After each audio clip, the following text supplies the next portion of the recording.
I am here at the Caesars Palace Casino in Windsor, Ontario, and I did a trip. It's about 400 kilometers trip, and I never planned to vlog about this because it's a one-stop trip. You stop somewhere, you charge a little bit, and you get to your destination.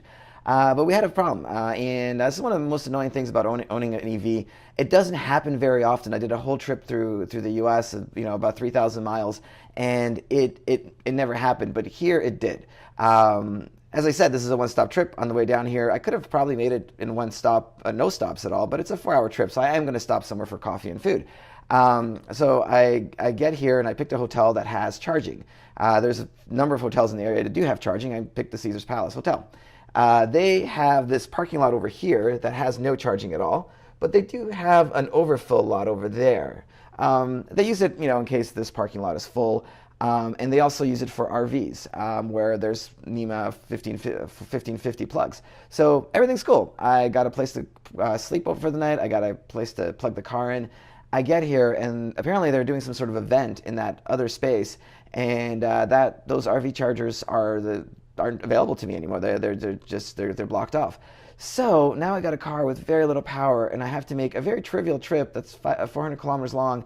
And it's going to take, well, we'll see, but it's going to take significantly longer because my car is out of very little power. Now, I will be fine. There's enough charging around here. If I needed to do something in Windsor, I could charge the car. There's a supercharger not far away.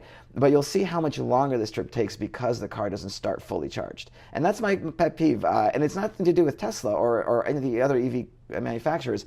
It has to do with the infrastructure not always being there. Or sometimes you get somewhere and you can't. Now, honestly, I could have plugged the car somewhere else, but the reality is I was on a time crunch. I got here, I needed to do meetings. There was drinking involved. I couldn't drive my car after dinner, so the car was stuck, and I have no power. So we'll see how this goes.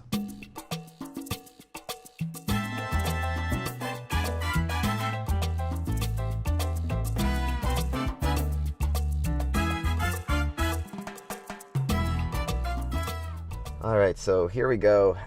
We have 115 kilometers left, which is more than enough, and that's rated range, so it's probably closer to like 90 or 100. But we have more than enough to get to the first supercharger here in Coimbre, Ontario.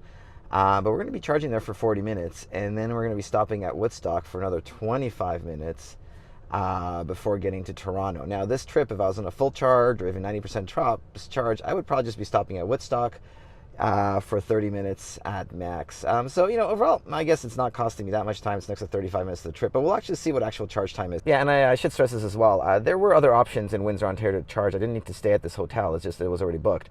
There's also other places to park. Unfortunately, I know it's weird, but I taste whiskey for a living. It's a weird thing. But that does mean once I start my job, I don't drive afterwards. And that means once the car's parked, I'm done for the night. And so I didn't want to park the car somewhere else where it was going to be further from the hotel, and I wasn't sure, whether to get broken into or whatever. I was just not familiar with the area. I don't know. So again, this could have been avoided, and it's only costing me, I guess, that 30, 40 minutes. That's not terrible.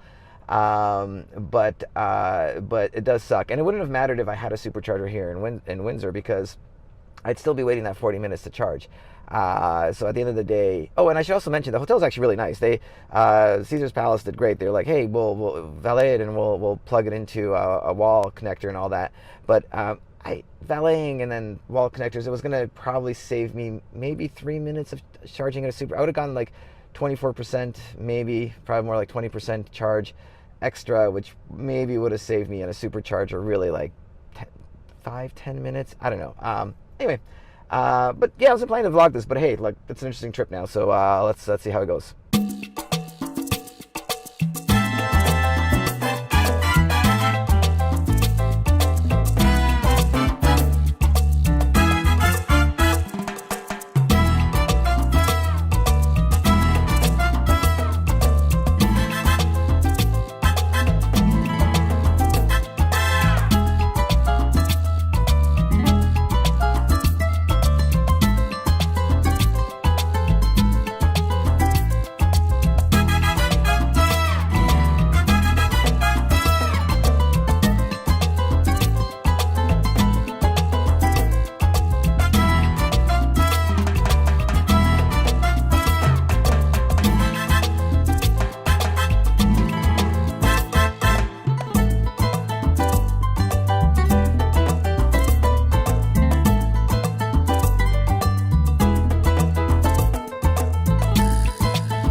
So we are here at the Coburg stop, probably my least favorite stop in Ontario.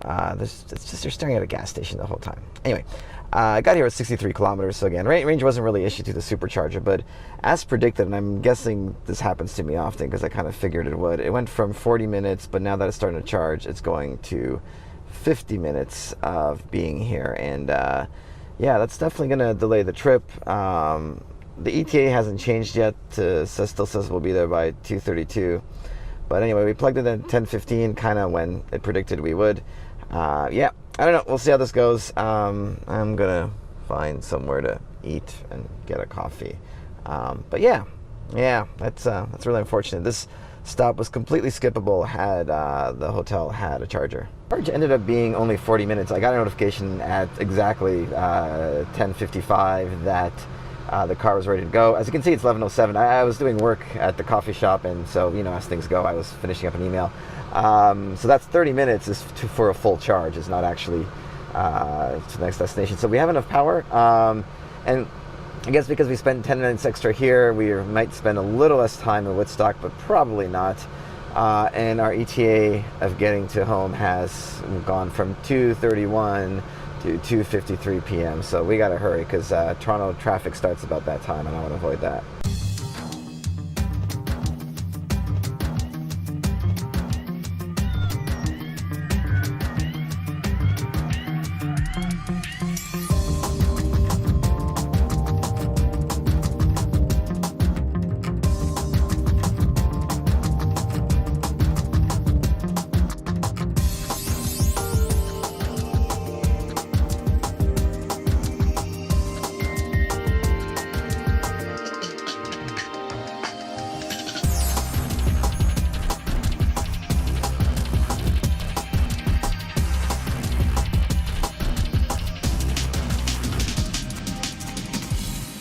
We are here in Cambridge, Ontario, and as you can see, it's 50 minutes to continue the trip. It was actually 20 minutes when we got here, but the charging speed's actually pretty good. 96 kilowatts is great for this car.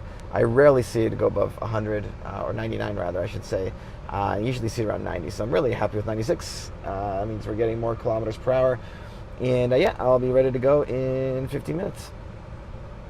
Yeah, so that's it for me for today. I'm not going to vlog when I get home just because I'll be eager to get everything out of the car and go home. But there you go. A couple of interesting points. Had I had a charger at home, this would be less of a problem because I probably would have had enough power. I would have arrived about 5% power according to the computer if I just gone straight home, which is pretty good. And even with traffic, I mean, that just reduces a lot of your consumption. So I think I've been fine. And a lot of people do that all the time. They get home with you know, a couple of percentages of points of power, and that's okay. But I don't have a charger at home, so again, that's continually a problem if you don't have a charger at home. Everything on my side's been delayed. The condo board has pretty much approved the installation of a charger, but now it's probably maybe another 2, 3, 4 months before that comes into play. Now, it's August now. I really hope to get it by winter because in the wintertime, the 75D battery really starts to show its weaknesses in driving in the wintertime. So having a charger at home would be great for that.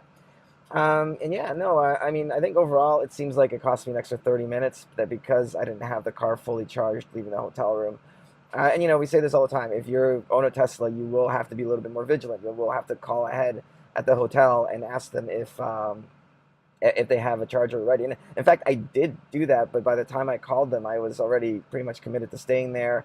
I had plans around me staying there, so I wasn't really, you know, I wasn't really able to be as flexible to stay somewhere else. Unfortunately, that was the case. But anyway, otherwise, it's been a good trip. The car drives itself. It's the best part of this trip is that I don't get to be stressed out about it. So hope you guys enjoyed that. This is a real experience, like when you don't have chargers at home or at your destination. It is, the supercharging network is great. It makes it doable. Like you know, there's a study that said 99% of Americans are within, you know, an hour and a half of a supercharger. That's not the case in Canada for sure, but it's getting better, and it wasn't really a problem. But yeah, like I couldn't just zoom through 400 kilometers in 4 hours. This trip's taken about 5 hours. Yeah, there you go. Or will be about 5 hours by the time I get back. So anyway, hope you guys enjoyed that. Like, subscribe, and all the good stuff, and we'll talk to you next time.